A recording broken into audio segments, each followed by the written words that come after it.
You came here to be the successor of Erling Haaland. Do you feel much pressure because of this? You say this, you know. I just came in Borussia Dortmund, you know.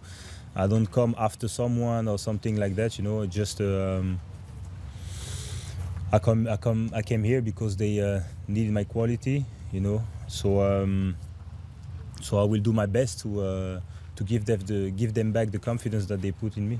The only thing I can bring is my quality as a player and as a human being in the team, you know, to try to push each other to get trophies, I hope, but we need to really be together if you want to achieve something.